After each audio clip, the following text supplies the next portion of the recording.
போகிறோம். அது சர்ப்ரைஸ். சொல்ல அமேசான் கார்டு வந்து பாருங்க. திருப்பு எல்லாருக்கும் கொடைக்கானல் தான் தெரியும். அந்த ஏரியா வந்து கொஞ்சம் ரேராக தான் தெரியும். இப்போ கொஞ்சம் தெரிய வாய்ப்பு இருந்திருக்கு. Short right. இதுக்கப்புறம் இந்த இடம் சூப்பராக இருக்கும். ஏன்னா இந்த இடத்துக்கு நான் நிறைய திருப்பி வந்து கேட்டு போட்டுருக்கு. அது அங்கே அது இதுதான் குணா கேவோட என்ட்ரன்ஸ். அப்படியா? என்ட்ரன்ஸ்னா எக்ஸிட்டு. ஓ சரி சரி. அவன் க்ளோஸ் பண்ணியிருக்கான்ல. நான் சொன்ன இன்னொரு பாதையோட வந்தால் இதில் க்ளோஸ் ஆகிருக்கும். நான் இடு திருப்பிட்டு வரணும். நம்மளே இது கொஞ்சம் அட்வென்ச்சராக இருக்கும். ஏன்னா இந்த ரோட்டில் இருந்தால் அவ்வளோவா வண்டி வராது. நான் பார்த்துருக்கேன். நண்பர்களே சொன்னோம்ல கொஞ்சம் இந்த காடே கொஞ்சம் மோசமான ஏரியா பாருங்க. மழை ஏதோ மண்ணு சரிஞ்சு விழுந்துருக்குன்னு நினைக்கிறேன். ஃபுல்லாக அந்த ஏரியா ஃபுல்லாக மண்ணாக தான் இருக்குது. ஆமாம் ஆமாம் அப்படியே என்ன பண்ணுறது ஏனுது அங்கேயே அப்படி தான் இருக்குது. பாருங்க அவ்வளோ இடமும் இப்படி தான் இருக்குது. ஃபுல்லாக மண் ஃபுல்லாக சரிஞ்சு வந்துருக்கு. இடத்துல எல்லா இடமும் மரம் அங்கங்கே நிறைய சரிஞ்சு கிடக்கு. கொஞ்சம் அட்வென்ச்சரான பிளேஸ் தான். ஆனால் நல்லாயிருக்கும். ஆனால் எங்கேயும் நின்றாங்க. அது எந்த டைமில் இங்கே யானை வருன்னே தெரியாது. மற்ற கொடைக்கானலில் நீங்கள் போகும்போது அந்த ஃபாரஸ்ட் ஆஃபீஸர்லாம் இருப்பாங்க. இந்த ஏரியாவில் அவ்வளோவா யாரும் இருக்க மாட்டாங்க. அதனால் பார்த்து ஜாக்கிரதையாக நீங்கள் தான் இருக்கணும். அப்புறம் இங்கே வந்து நாங்கள் எல்லாமே பார்க்கலாம்னு நினச்சோம். காட்டு கோழி சுற்றிட்டு புளி வரைக்கும் அதுதான் பார்த்துட்டு இருக்கோம். அது ஒரு 4-5 எண்ணெய் போய் பார்த்தோம். அவ்வளோதான், வேறு ஒன்றும் இங்கே இல்லை பெருசாக. வேறு ஏதாவது ஸ்பாட் பண்ணால் காமிங்க நண்பர்களே. ஒரு வித்தியாசமான ஜந்துக்கள் கண்டுபிடிச்சிருக்கோம் இந்த காட்டுக்குள்ள. ஒரு 4 ஜந்து நிற்கி மறைச்சு வெயில் அடிச்சுட்டு நீ பார்க்கவே இல்லை. அவ்வளோ போய் உருவங்கள் நிற்கிறத. நண்பர்களே வேறு அருமையான பாகுபலி மாடு ஸ்பாட் பண்ணோம். கேமரா எடுக்கிறதுக்குள்ளே கிராஸ் பண்ணிகிட்டே பின்னாடி ஒருத்தன் வந்துட்டான். முடிஞ்சு உங்களுக்கு அதை ஸ்பாட் பண்ணலான்னு நினச்சோம். ஆனால் முடியல. பாகுபலி மாடு அப்படி ஓட்டோரமாக இருந்தான். பக்கத்து தரமாக இருந்தால் தூங்கிட்டு இருந்தான். நிப்பாட்டலான்னு நிப்பாட்ட போகிறோம். பின்னாடி ஒரு வண்டிக்காரன் வந்து சரி போகணுன்னு வந்துட்டோம். அந்த மாடு பேர் எனக்கு தெரியல. அதனால் பாகுபலி மாடு அந்த படத்தில் பார்த்துருக்கேன். அவ்வளோதான் நண்பர்களே. நான் தான் சொன்னோம்ல அந்த ஸ்பாட் அருமையான ஸ்பாட்டுன்னு. அந்த பார்க் உங்களுக்கு காமி இந்த இடம் தான். ஆமாம் ப்ரோ, யூடியூப் சேனல் வச்சுருக்கோம். சப்ஸ்கிரைப் பண்ணிடுங்க. யூடியூப்ன்ட்டு வராரு. பார்த்தா எனக்கு கண்டுபிடிக்காங்க. அதனால் சப்ஸ்கிரைபராக இருப்பாருன்னு நினைக்கிறேன். உங்கள் வாய் உங்கள் உருட்டு நீங்கள் உருட்டுறீங்க. ஹார்ஸ் வேணா இருக்குது கைஸ். 2 ஹார்ஸ் இருக்குது.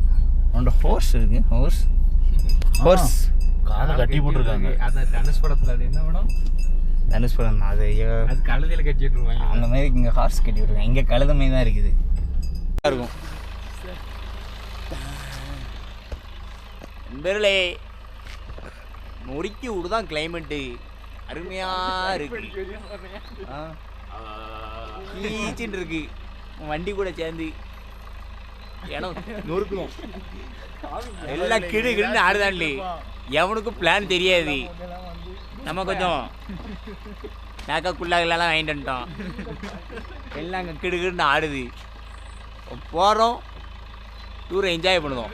எந்த இடத்துக்கு போகிறோன்னு உங்களுக்கே சர்ப்ரைஸாக இருக்கும். ஏன்னா இது கொடைக்கானலையும் தாண்டி வந்துட்டுருக்கேன். பாருங்கள், அந்த இடத்துக்கு அவ்வளோவா யாரும் போயிருக்க மாட்டாங்க. இப்போ தான் எல்லாம் ரீச் ஆகிட்ருக்காங்க. அந்த இடத்த நம்ம நிறைய திருப்பு போயிருக்கோம்.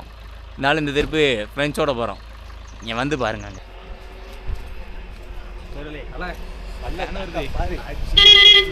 சும்மா நான் கோபப்படணும். என்னடா சும்மா விளாண்டு பார்த்தா சும்மா நானே என் பொண்டாட்டி வீட்டுல சோறாக்கலன்னு கவலையில போயிட்டு இருக்கேன். சிறில ஏமாத்தாக்க பாருங்க.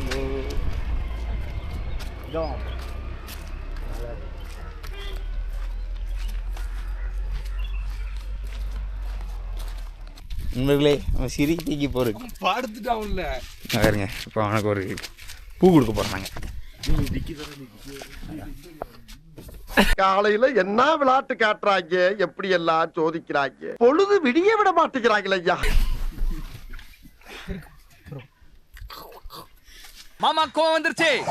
இனி அவர் மேல ஒரு அடி பட்டாலும் எரிமலை வெடிக்குண்டா. ஏலே ஒரு இடத்துக்கு வந்து இப்படி தூங்கிட்டு எடுப்பீங்களே வெயில் அடிக்கல ப்ரோ தெரியும். நண்பர்களே நம்ம இடத்துக்கு வந்தாச்சு, டெஸ்டினேஷன் ரீச் பண்ணியாச்சு. டெஸ்டினேஷனை உங்களுக்கு காமிக்கணும்னா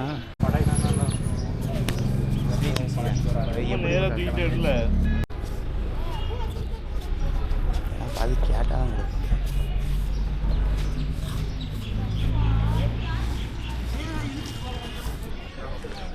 இந்த கோயிலுக்குள்ளே வீடியோ எடுக்க விடான்ட்டாங்க, அதனால் எடுக்கலை. நாயா ஒரு பொண்ணு விட்டு அந்த காரை கோயில் வந்து இந்த போய் என்ன பேச பார்த்தீங்களா, நாய் கிடக்கு பேய் கிடக்கு. நண்பர்களே எப்படி இருக்குது தெரியுமா இந்த இடத்த நீங்கள் பாருங்க. இன்னும் தூக்கு கேமரா மேலே வர தூக்குல மேலே தூக்கு 360 ஓட்டு அதுக்குங்க இந்த கோயில் தான் வந்தோம். நம்மளே இந்த கோயில் தான் வந்தோம் பார்த்துக்கோங்க. நம்மளே என்னென்னு கேட்டிங்கன்னா திடீர்னு இந்த கோயில் வந்து பிளானே கிடையாது. அதாவது நம்ம பிளான் வேறு ஒரு இடத்துல அது மாதிரி ஹேர் கட் பண்ண ஒன்று வந்தோம். திடீர்னு வரவில்லை, இந்த பிளான் மாறிட்டு கொடைக்கானல் பக்கம் வண்டியை விட்டோம். சரி முருகரை கும்பிட்டுன்னு வந்துட்டோம். முருகரை கும்பிட்டுட்டோம். அதாவது நிறைய பேர் சொல்லியிருக்காங்க இந்த கோயில் வந்து எப்படின்னா யாராலையும் ஈஸியாக வர முடியாது, அழைச்சிக்கிட்டு வர முடியாது. அன்எக்ஸ்பெக்டட் பிளான் தான். இதுக்கு முன்னாடி ஒரு திருப்பு வந்திருக்கேன், அப்போ அன்எக்ஸ்பெக்டட் பிளானு. ஒரு திருப்பு ஆனால் இந்த கோயிலுக்கு வரணும்னு வந்தேன், ஆனால் கொடைக்கானல் வரைக்கும் வந்துட்டு திரும்பி போயிட்டேன் பாதியிலே. இந்த கோயிலுக்கு வரணும்னு வந்துட்டு, ஆனால் இப்போது 2 திருப்பு அன்எக்ஸ்பெக்டட் பிளானு வந்துட்டேன். கோயிலுக்கு சாமி கும்பிட்டாச்சு, நல்ல தரிசனம். அப்புறம் அங்கே வந்து நிறைய பிரசாதம் அதுன்னு கொடுத்தாங்க. இல்லை வீடியோ எடுக்கலான்னு கேட்டேன், எப்படி வீடியோ எடுக்கக்கூடாதுப்பா அப்படின்ட்டாங்க. வெளியே தான் எடுக்க போகிறேன்னே, அதுவும் வேணான்ட்டாங்க. சரி அது எதுக்கு ரிஸ்க் எடுப்பானுன்னு சொல்லிட்டு நானும் விட்டுட்டேன். ஆனால் கொடைக்கானல் வந்தால் பூம்பாறை குழந்தை வேலைப்பர் கோயில், இது ரொம்ப விசேஷமான கோயில். வந்த வாழ்க்கையில் நிறைய மாற்றம் நடக்கும். நானே ஒருத்தருக்கு வந்து நிறைய நடந்திருக்கு. இது அன்எக்ஸ்பெக்டட் பிளான் தான். இதுக்கப்புறம் முருகர் எதாவது பண்ணுவார். ஆனால் நம்மளை இங்கே கூப்பிட்டாருன்னா ஒரு காரணம் இல்லாமல் கூப்பிட மாட்டார். நல்ல கோயில், யாராவது இந்த சைடு வந்தால் கண்டிப்பாக விசிட் பண்ணுங்கள். நண்பர்களே மொத்த பூம்பாறையோட வியூவை ஒரே இடத்துல வச்சுருக்காங்க. அப்படி பேக் கேமரா போட்டு காமிக்க பாரு. உங்களுக்கு எப்படி தெரியுதுன்னு எனக்கு தெரியல நான் கேமராவில். ஆனால் ஒரு ஊரே அப்படி சுற்றி ஃபுல்லாக இவ்வளோ தான் மொத்த ஊர் மொத்தமாக கவர் பண்ணியிருக்காங்க. இதில் நம்ம போன கோயில் எங்கே இருக்குன்னா அண்ணா இருக்குது, தெரியுது என் கண்ணுக்கு. இந்த இதில் இருக்குது மொத்த வியூவே அதுதான். சூப்பராக இருக்குது வியூ.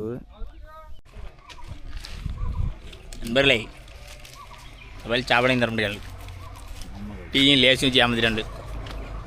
ஆனால் குடிக்க அந்த இடம் நல்ல ஸ்பாட்டு, ஒரு நல்ல ஸ்பாட்டு.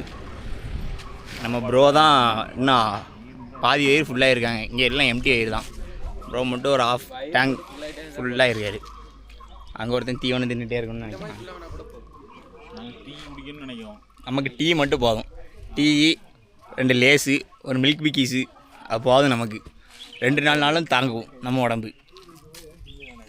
அதுக்கப்புறம் 10 நாளில் இப்படி வருவோம். எனக்கு உடம்புல காய்ஸ் அப்படி வருவோம். அது பிரச்சனை இல்லை, ஸ்பாட் நல்லா இருக்கு. டீ கடை